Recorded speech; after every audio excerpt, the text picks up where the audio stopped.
मेरी फ्रेंड है, वो इसको बोलती है बिजली का लोचा। वो मेरे को बोलती है तू बिजली के लोचे की डॉक्टर है। She is right, you know, she is right. So उसमें क्या होता है कि वो बिजली के लोचे से जो वायर एक्स्ट्रा लगी हुई है, हम रेडियो फ्रिक्वेंसी अब्लेशन करते हैं, जो एक रेडियो फ्रिक्वेंसी के लेवल की हीट देके थ्रू अ कैथेटर हम उसको, वो जो कनेक्शन होता है उसको डिस्कनेक्ट कर देते हैं जी। तो उससे ये धड़कन की तकलीफ नहीं होती दोबारा। Okay, right. अगर जो faster heart beat lower chamber से आ रही होती है, हार्ट के लोअर चेम्बर से, वो डेंजरस हार्ट बीट होती है। उससे सडन कार्डियक अरेस्ट हो सकता है, उससे आपकी डेथ हो सकती है सडनली। तो ऐसे केसेस में हम एक आईसीडी, एक again an implantable cardioverter defibrillator, that is a small device, a little bigger than the pacemaker, more sophisticated than a pacemaker, उसको हम चेस्ट में लगाते हैं और उसकी लीड हार्ट के अंदर जाती है, जो हर एक हार्ट बीट को मॉनिटर करता रहता है। जैसे ही हार्ट बीट फास्ट होती है, वो शॉक देके हार्ट बीट को नॉर्मलाइज कर लेता है। इंटरेस्टिंग। डॉक्टर वनीता, जैसे अभी आपने मेरे डिटेल में बताया कि एक पेसमेकर जो होता है आप वो एक फिट करती हैं हार्ट के अंदर जी। अब आप मुझे बताइए कि ये जो पेसमेकर होते हैं, इनकी का कोई लाइफ होती है? जैसे हम गाड़ी की बैटरी लगाते हैं तो you know we have to replace the battery after few years. Is it right in the case of a pacemaker also? अगर ये सही है तो ये हम उसको कैसे चेक कर सकते हैं कि अब इस बैटरी का टाइम ओवर हो गया है या अब इस बैटरी को हमें चेंज करने की जरूरत है?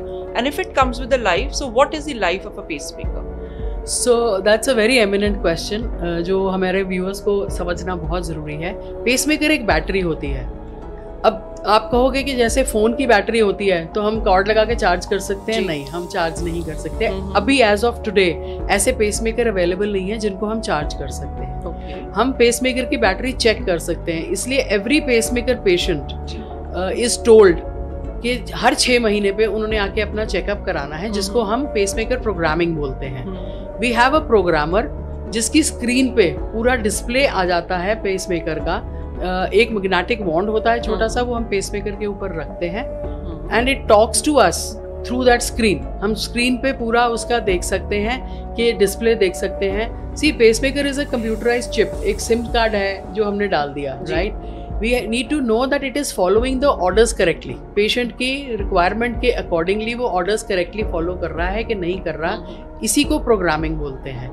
हम वो डिस्प्ले पे लेते हैं, पूरा उसके पैरामीटर्स चेक करते हैं। हम पिछले 6 महीने में देखते हैं कि हमने ये ऑर्डर किया था उसको कि इतने से इतना हार्ट बीट बढ़ेगा, इतने से इतना कम रहेगा, सोते हुए इतना होगा, चलते हुए इतना होगा, क्या वो फॉलो कर रहा है?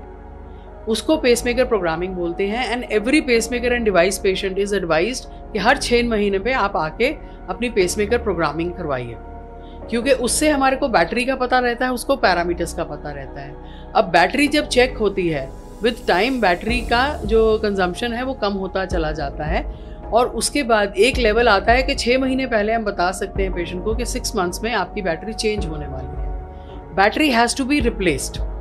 The conventional pacemaker have a battery life of 10 to 12 years, depending upon के पेशेंट को कितनी यूटिलाइजेशन हो रही है। Now to our very pleasant surprise and you know it is very impressive, जो लीडलेस पेसमेकर जिसकी हमने अभी बात की है, अवेयर की, इसकी longevity is up to 20 years। Okay, तो जो स्टडीज़ हैं उन्होंने 17 to 21 years तक बोला। मैंने जितने केसेस किए हैं, मैंने उनके बैटरी को मैं फॉलो अप कर रही हूँ।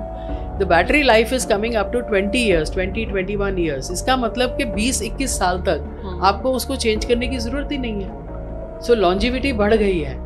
You know, we have been working on the battery life and that is how it is increased, because क्या होता है कि अगर कन्वेंशनल पेसमेकर को हमें चेंज करना होता है तो वापस से हमें एक इंसिजन देके वो बैटरी को बाहर निकाल के नई बैटरी उन लीड्स पे लगा देनी होती है। नाउ अगर 20-25 साल तक आपको बैटरी की ज़रूरत ही नहीं है, सो अगर एक पेशेंट को से अराउंड 50 years की एज में पेसमेकर लगा है और 20 साल तक वो रहेगा, तो नेक्स्ट रिप्लेसमेंट 70 साल की उम्र में जाके होगा, which is a very big boon on the pacemaker follow-up side. You know कि पेशेंट को दोबारा सर्जरी कराने की ज़रूरत इतने साल बाद पड़ रही है। सो इसलिए पेशेंट को प्रोग्रामिंग रेगुलरली करानी चाहिए और बैटरी लाइफ जब फिनिश हो जाए तब वो चेंज कराना।